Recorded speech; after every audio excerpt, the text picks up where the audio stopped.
Commander Vextal moved slowly through the dimly lit corridor of the Zenthari science vessel Celestial Seeker. His once bright blue scales had lost their shine, now dull and flaking from lack of proper nutrition. The ship's emergency lighting cast long shadows as he made his way to the central chamber where the remaining crew waited. 3 cycles. It had been 3 full cycles since their engines failed and left them drifting in this empty region of space. 3 cycles of sending desperate signals into the void.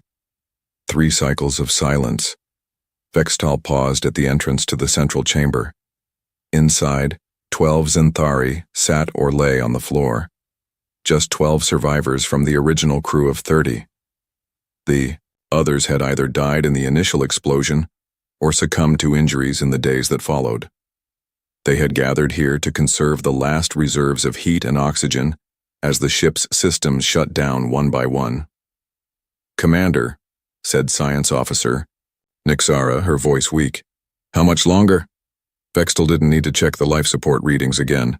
He knew the numbers by heart. 20 hours, perhaps less. No one spoke. They had already said their goodbyes, recorded their final messages, and made peace with their fate.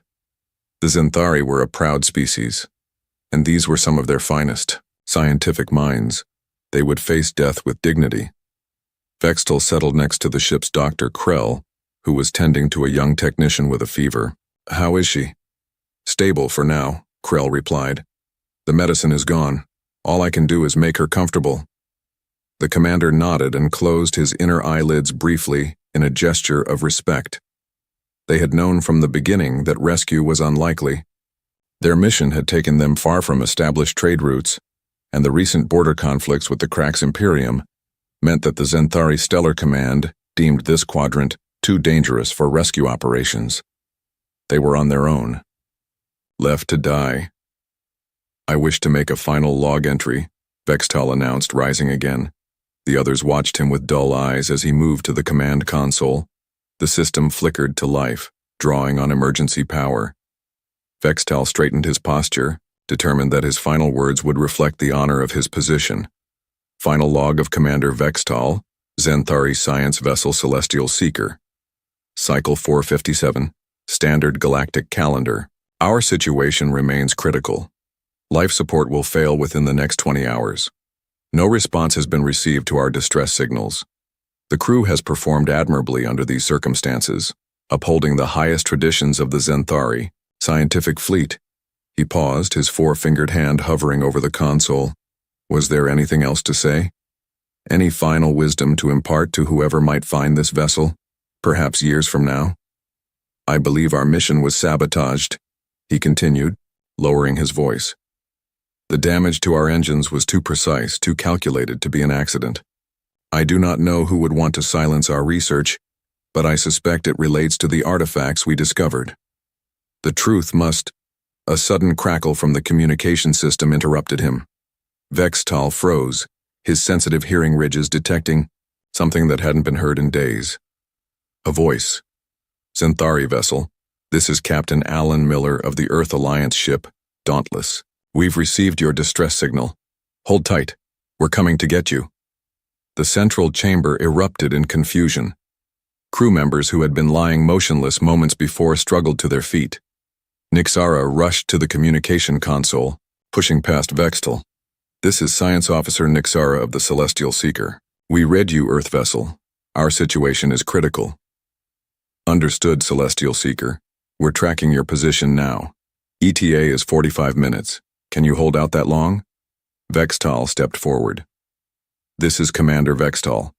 Yes, Captain Miller. We can hold out. We did not expect rescue." There was a pause before the human replied. "Never leave anyone behind. That's our way. Prepare your crew for emergency evacuation. Our sensors show your hull integrity is compromised in several sections." "Humans," whispered Krell, standing at Vextal's side. "All the way out here?" Vextal shared his surprise. Humans were newcomers to interstellar travel, having achieved faster-than-light capabilities just under a century ago. According to Galactic Accords, they were supposed to be confined to their local sector, still under probationary status in the eyes of the Galactic Council. Yet here they were, responding to a distress call that the Zenthari's own government had ignored. "Scan for the approaching vessel," Vextal ordered, and a young officer hurried to obey. "Confirmed, Commander," the officer reported moments later. "Earth Alliance signatures detected. They're approaching at high speed." For the first time in Idrid days, Vextal felt something other than resignation. It was a dangerous feeling. It was hope. "Prepare the crew for evacuation," he ordered. "Gather all research data. Essential equipment only." As the crew moved with renewed energy, Vextal pulled Nixara aside. "The artifacts?" "Secured in my personal locker," she confirmed. "The humans won't know what they are." "Good. Until we know why someone tried to kill us, we must be careful with whom we share our discoveries." 42 minutes later, the Celestial Seeker shuddered as the Earth ship established a docking connection. Vextal stood at the airlock, his ceremonial cloak, now wrinkled and stained, draped over his shoulders. As the oldest surviving officer, tradition demanded he be the first to greet their rescuers. The airlock cycled open, and Vextal found himself face to face with a human. The alien was shorter than him, with pale skin and dark hair cut short. Unlike the Zenthari, humans had only 2 eyes, and this one's were a bright blue, almost matching the color Vextal's scales had once been. "Commander Vextal?" the human asked, extending a hand in what Vextal recognized from briefings as a greeting gesture. "Captain Alan Miller, let's get your people to safety." Vextal pressed his palm against the human's in the customary response. "Captain Miller, the Zenthari science fleet is in your debt." Miller smiled, revealing blunt teeth. "Save the formalities for later. Your ship's core is showing signs of instability. We need to move fast." Over the next 20 minutes, the human crew efficiently evacuated the surviving Zenthari. Vextal watched with growing respect as the humans worked tirelessly, carrying those too weak to walk and treating the injured with unexpected knowledge of Zenthari physiology. As Vextal, the last to leave, stepped onto the human vessel, he turned for a final look at the Celestial Seeker. The ship had been his home for 15 years. Now it would become his tomb if not for these unexpected saviors. "We can talk when everyone's settled," Miller said, leading Vextal toward what appeared to be a medical facility. "But I have to ask, what were you doing out here so far from Zenthari space?" Vextal hesitated. The human had saved their lives, but the commander's suspicions about sabotage made him cautious. Still, they owed these humans the truth, or, at least part of it. "We were on a scientific mission," he said carefully. "Studying spatial anomalies. We found unexpected things." Miller's eyes narrowed slightly. "Unexpected enough that someone might want to stop you from returning home?" Vextal stiffened. The human was surprisingly perceptive. "Perhaps. But that is a discussion for another time, when my crew is safe." Miller nodded. "Fair enough. Welcome. Aboard the Dauntless, Commander. You're safe now."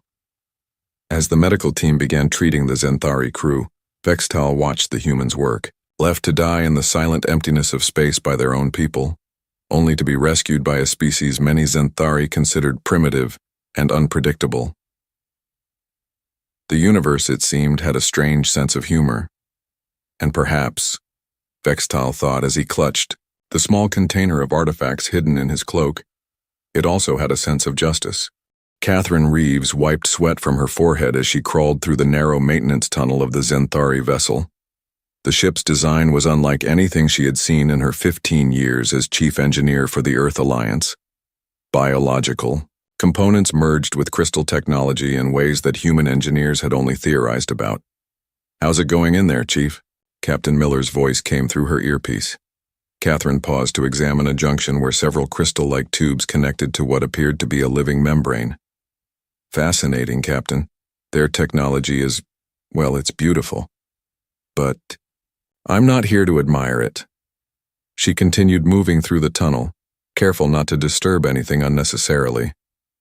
The Celestial Seeker was still on emergency power, its systems barely functioning. Her job was to assess whether the ship could be salvaged, or if they needed to retrieve any essential equipment before it failed completely.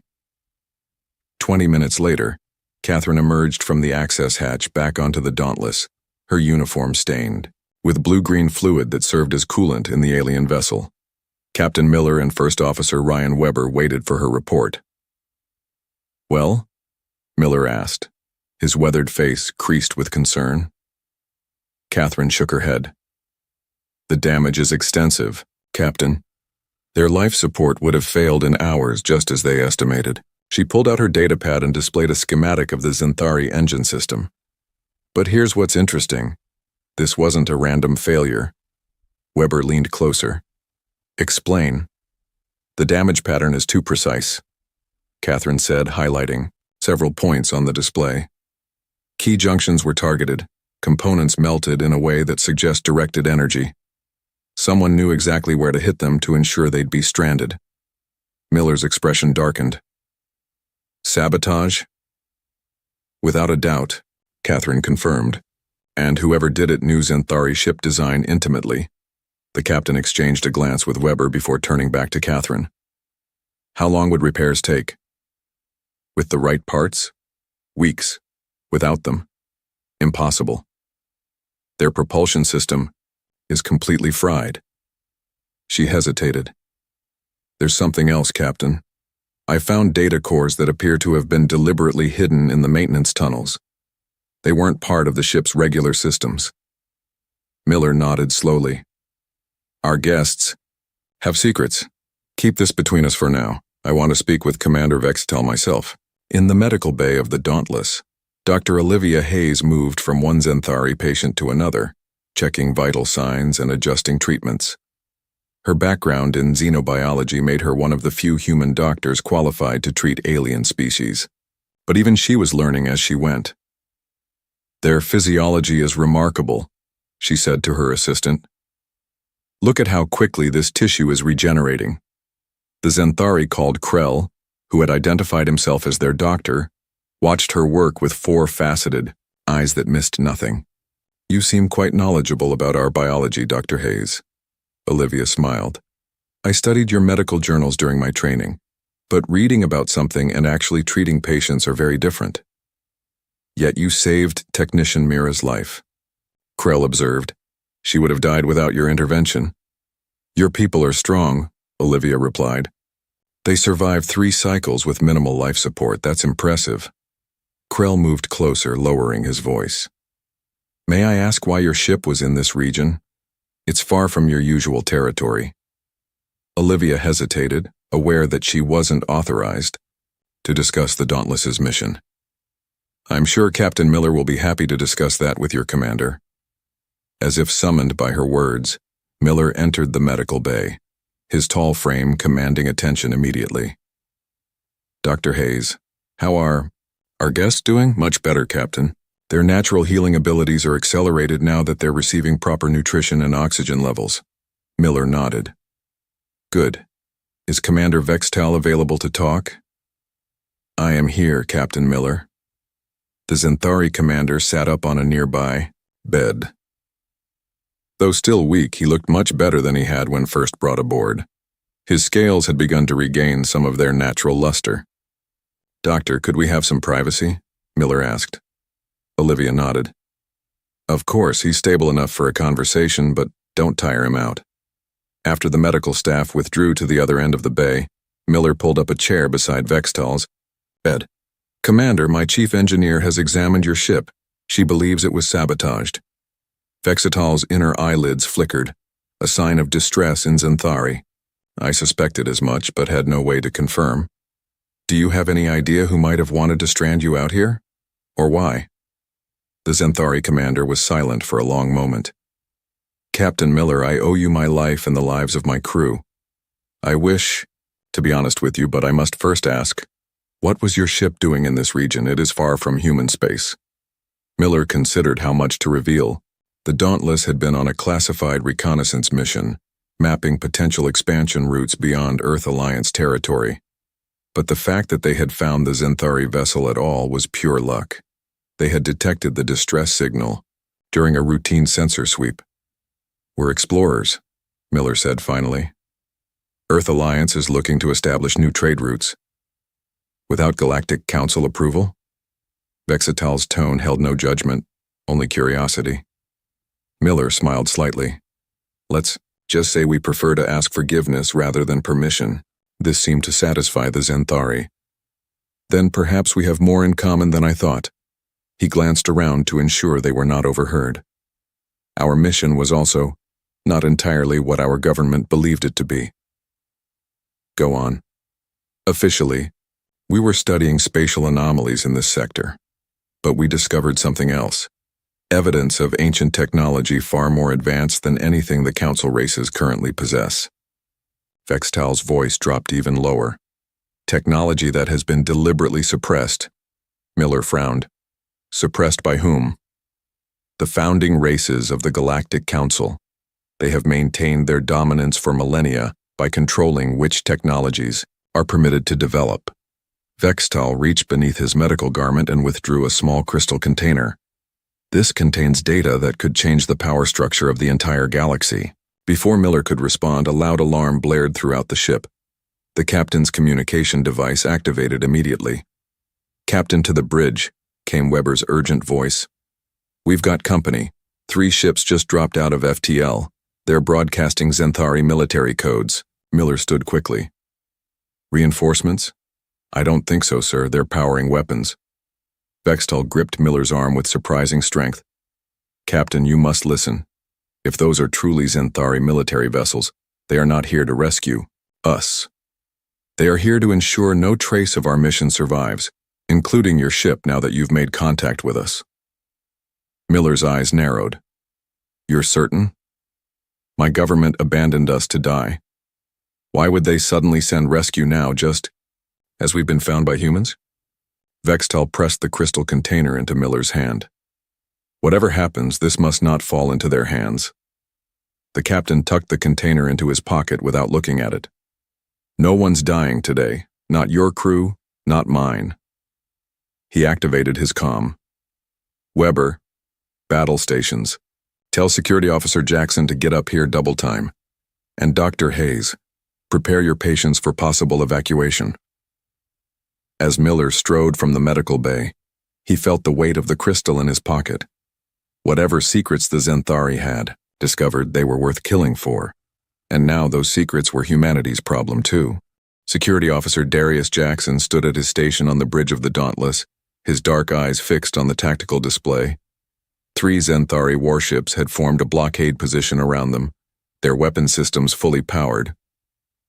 "They're hailing us, Captain," said Communications Officer Elena Martinez. Captain Miller straightened his uniform. On screen. The main view screen flickered to life, showing a Zenthari officer whose scales were a deeper blue than Vexital's, marked with silver patterns that indicated high rank. "Earth vessel," the Zenthari said without preamble. "This is Fleet Commander Zorax of the Zenthari Defense Force. You have interfered with a restricted operation. Power down your systems and prepare to be boarded." Miller stepped forward. "Fleet Commander, this is Captain Alan Miller of the Earth Alliance vessel Dauntless. We responded to a distress signal from the science vessel Celestial Seeker. We have 12 survivors aboard receiving medical treatment."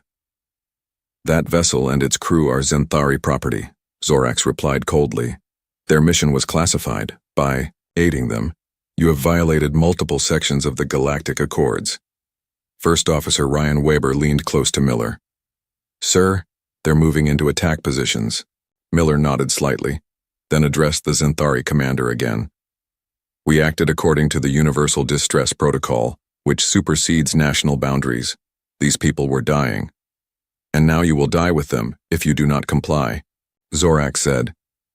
"You have 5 minutes to power down and prepare for boarding." The transmission cut off abruptly. "Options?" Miller asked, looking around at his bridge crew.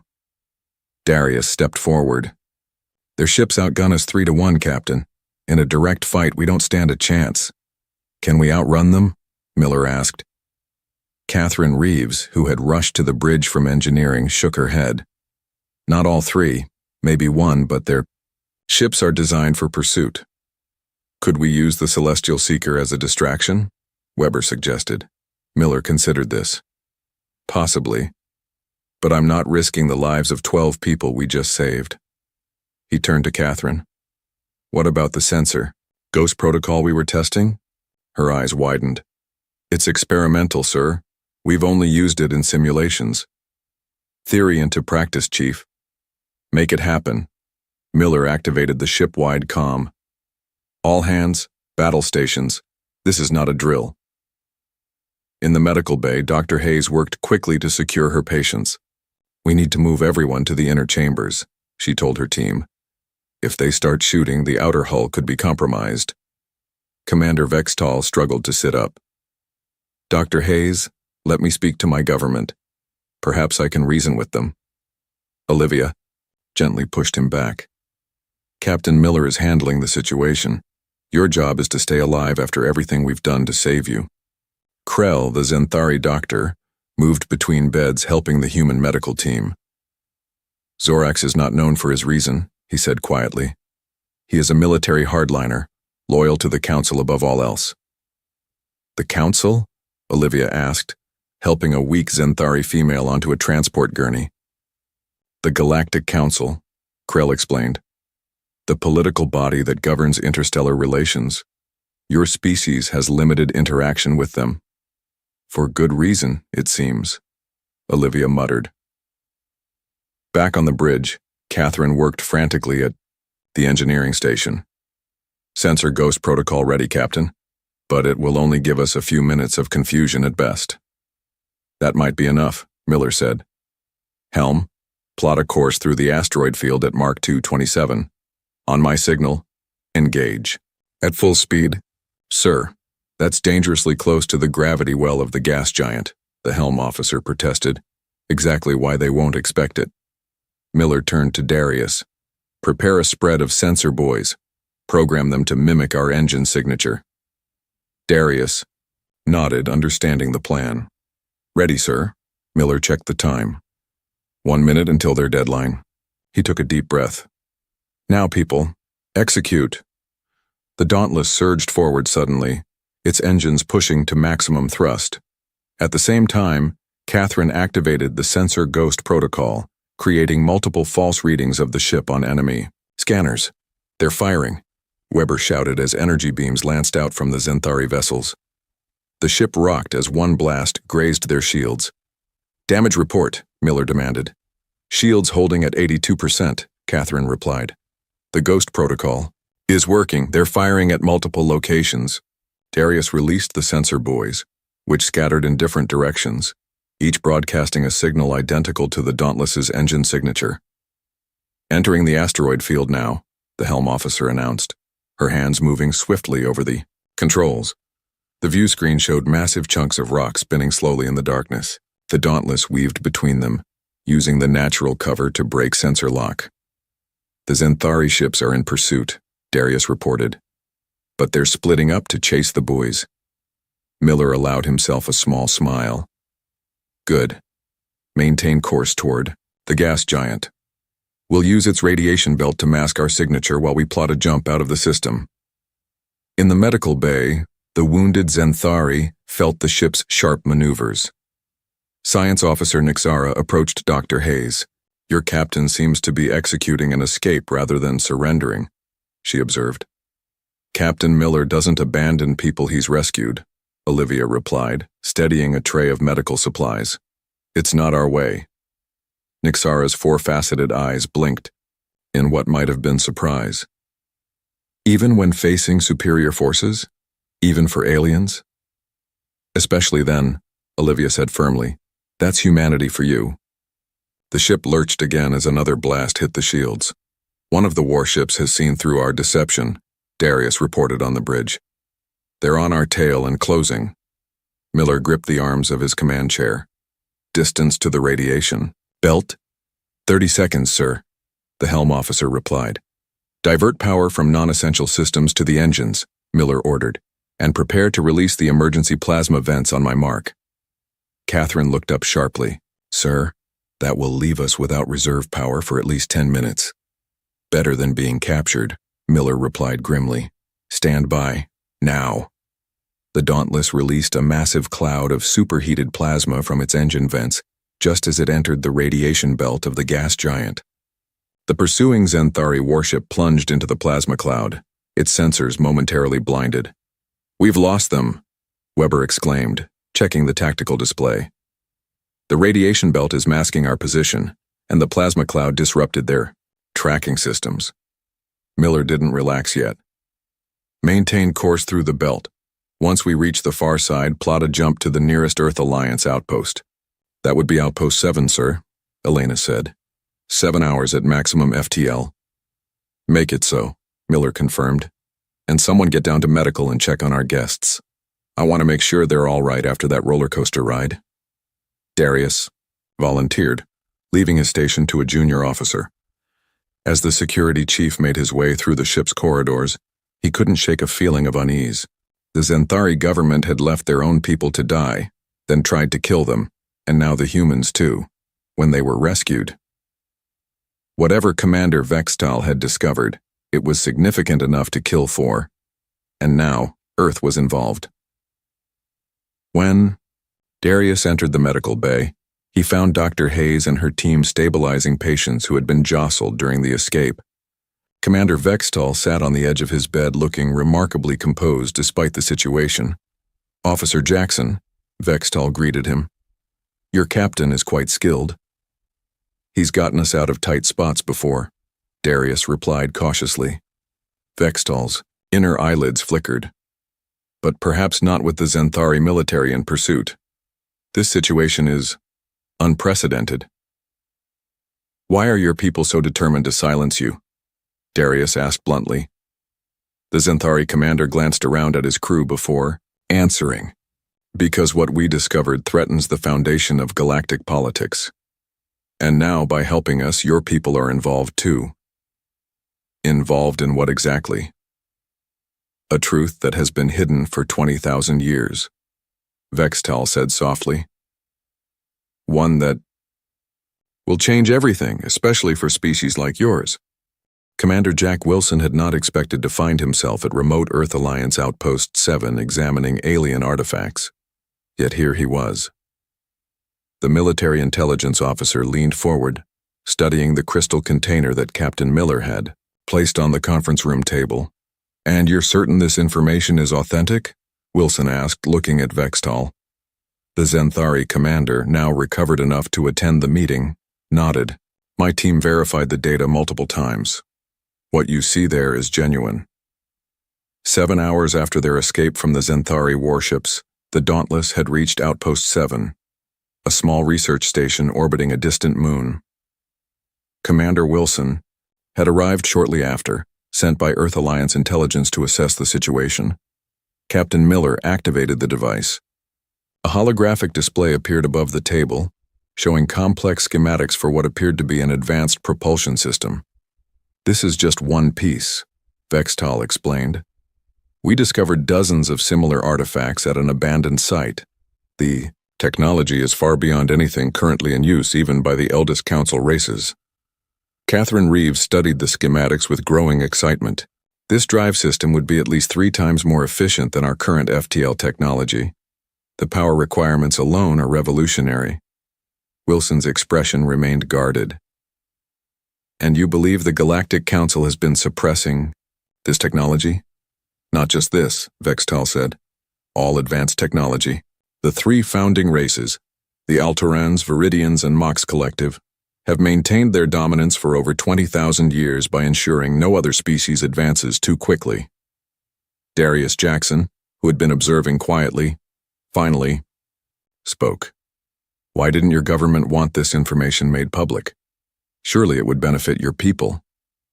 Vextal's scales shifted color slightly, a sign of discomfort. "The Zenthari joined the Council 5 centuries ago. We've enjoyed the privileges that come with membership. My mission was inconvenient for those who prefer the status quo." "So they left you to die," Miller said flatly. "And when that failed, they tried to eliminate all evidence," Vextal confirmed, "including your ship and crew." Wilson rubbed his chin thoughtfully.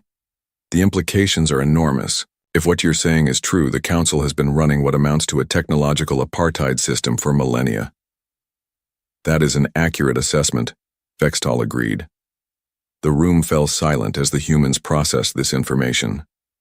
Finally, Dr. Hayes, who had joined them after settling her patients in the outpost's medical facility, asked the question on everyone's mind. What do we do with this information? Wilson sighed heavily. The Earth Alliance isn't ready for open conflict with the Galactic Council. If we publicly accuse them of this conspiracy, we'll be dismissed as primitive troublemakers, or worse. So, we do nothing? Catherine asked incredulously. Let them continue to hold back progress? I didn't say that, Wilson replied with a slight smile. I said we can't go public, but there are other options. Miller leaned forward. What are you suggesting, Commander?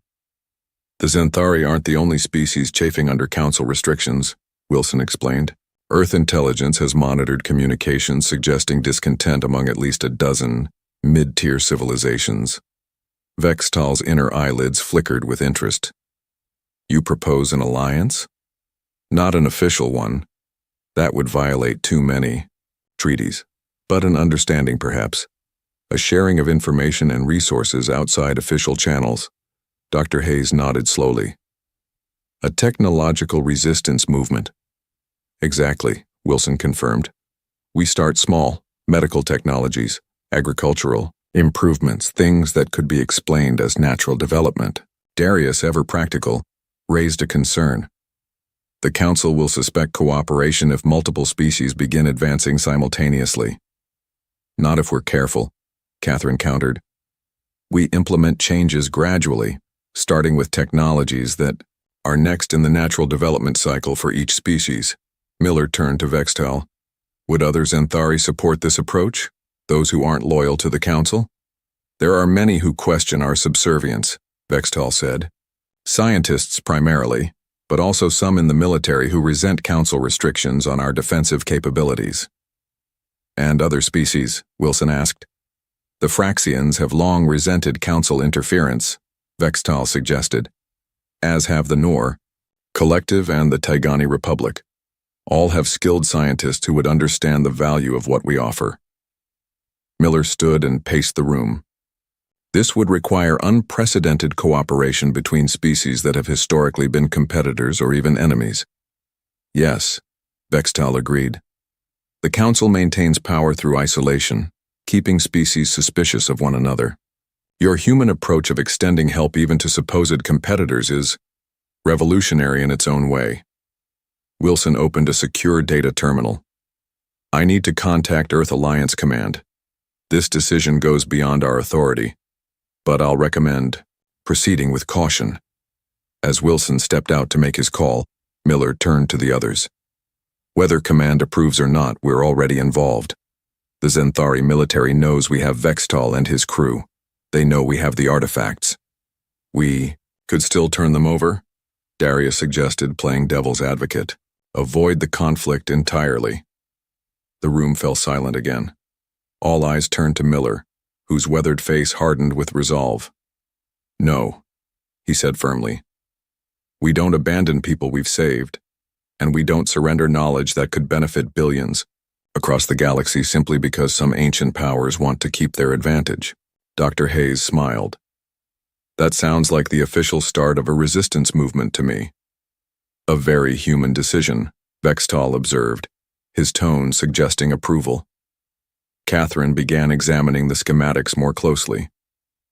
If we're really doing this, I should start analyzing how these technologies could be adapted to different species' existing systems.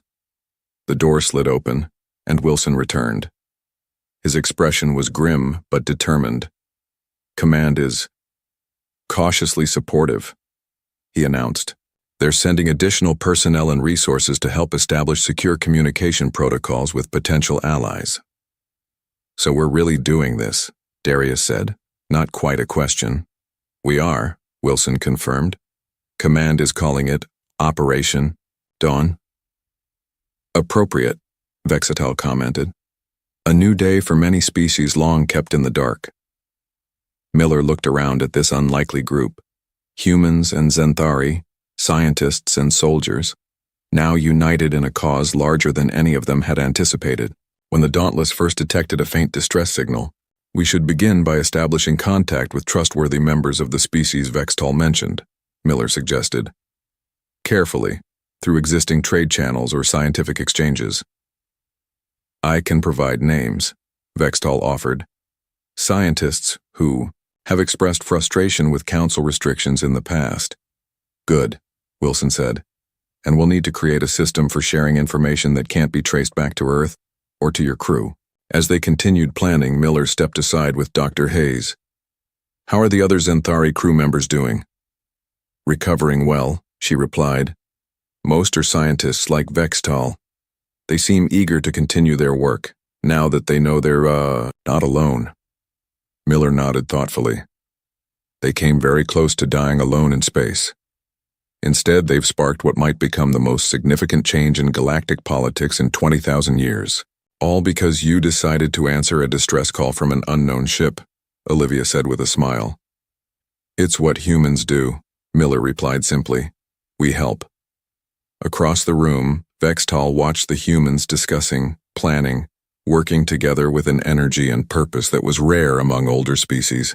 The Zenthari commander felt something he hadn't experienced in a very long time. Hope for a future not controlled by the ancient powers that had kept so many in subservience for so long. The revolution would begin quietly, with whispered conversations and shared knowledge. But it had begun, and humanity, the newcomers to galactic society, had struck the first spark. 5 years had passed since the rescue of the Celestial Seeker. Elena Martinez stood at the observation window of Harmony Station, watching as ships from 27 different species docked in the massive hangar bay. Once a junior communications officer aboard the Dauntless, she now served as the human liaison to the Alliance's central coordination hub, hidden within an asteroid field in neutral space. Quite a change from when this was just a mining facility, said a familiar voice. Behind her, Elena turned to see Admiral Alan Miller, his hair now streaked with gray but his eyes still sharp and determined. Though he had been promoted years ago, she still thought of him as the captain who had answered a desperate distress call and changed the course of galactic history. Hard to believe it's only been 5 years, she replied. Sometimes it feels like decades. Miller joined her at the window. Any word from our Fraxian contacts? Their delegation arrived an hour ago, Elena confirmed. Dr. Reeves is already working with their engineers on implementing the medical regeneration technology. The station hummed with activity, as scientists and engineers from previously hostile species worked side by side. In one lab below the observation deck, Zenthari and Fraxian researchers, species that had fought 3 border wars in the last century, collaborated on a project to extend food production capabilities that would benefit both their worlds. The Bay Council is getting suspicious, Miller said quietly. Their observers have noted the coincidental technological advancements across multiple worlds. Elena nodded. Our intelligence suggests the Alturan delegate has proposed increased restrictions on interspecies cooperation. Then we're running out of time, Miller replied, his face grim. Vextall approached them, now wearing the insignia of the Alliance rather than his former Zenthari rank. The past 5 years had changed him too. His blue scales had deepened in color, marked now with silver patterns that reflected his status among his people. Admiral Elena, he greeted them. I've received word from our operative in the Council. The rumors are true. The Council has scheduled an emergency session to discuss what they're calling unauthorized technological proliferation. Miller sighed. So they know. They suspect, but they have no proof of coordination, Vextall clarified. However, they are proposing to establish monitoring stations in the territories of all member species. Spies, in other words, Elena said. Precisely. Miller turned to look out at the gathered ships again. We always knew this day would come. The question is, are we ready? Their conversation was interrupted by the arrival of Nixara, who had become the Zenthari representative to the Alliance leadership. Admiral, the council meeting is about to begin. Everyone is assembled. The 4 of them made their way to the central chamber of Harmony Station. Inside, representatives from all 27 species of the Shadow Alliance sat around a large circular table. Some appeared in person, others as holographic projections from distant worlds. Miller took his place at the table. Though not officially, the leader, the Alliance had no single leader by design. He was respected as the human who had helped start it all. "Friends," he began, his voice carrying across the chamber. "For 5 years we have worked in secret, sharing knowledge that was kept from us for millennia. We've improved medicine, food production, energy systems, all without drawing too much. Attention." He paused, looking around the table. "But that time is ending. The Council has noticed our progress and is moving to stop it. We must decide now. Do we continue in the shadows, risking discovery and punishment, or do we step forward and challenge the old order directly?" The chamber erupted in discussion. Some representatives argued for caution, others for bold action. The debate continued for hours, with each species weighing the risks to their people. Catherine Reeves, now Chief Science Officer of the Alliance, finally stood to speak. "The technologies we've recovered and developed together have given us advantages the Council doesn't know about. Our ships are faster, our shields stronger. If conflict comes, we can defend ourselves." "But at what cost?" asked the Noor representative, their crystalline form shimmering with concern. "War benefits no one." "Who said anything about war?" Darius Jackson countered. He had left Earth Alliance security to become the Alliance's strategic advisor. "We're talking about freedom, the right to develop without arbitrary restrictions." As the debate continued, Elena watched Miller. She could see him considering every argument, weighing every risk. Finally, he stood again and the room fell silent. "I suggest a middle path," he said calmly. "Not continued secrecy, which will fail eventually. Not war, which would devastate worlds. But open declaration of a new galactic alliance, one based on cooperation and shared progress rather than control." Vextal's inner eyelids flickered with interest. "You propose we reveal ourselves?" "Yes," Miller confirmed. "We invite all species to join us, including the founding council races. We make it clear that we seek partnership, not conflict. We show them that we've surpassed the need for their oversight." "A bold move," Nixara observed. "Humanity specializes in bold moves," Miller replied with a slight smile. "It's gotten us this far." The representatives discussed the proposal intently. Gradually, a consensus emerged. They would reveal the alliance publicly and extend an open invitation to all species to join them. 3 weeks later, representatives from the alliance gathered on a neutral space station. Billions across the galaxy watched the transmission as Admiral Miller prepared to address them. "People of the galaxy," he began, his voice calm and clear. "For too long, artificial barriers have been placed between us, between our peoples, our technologies, our potential. Today, we choose a different path." As he spoke, ships from all Alliance species moved into formation around the station, a show of unity and strength.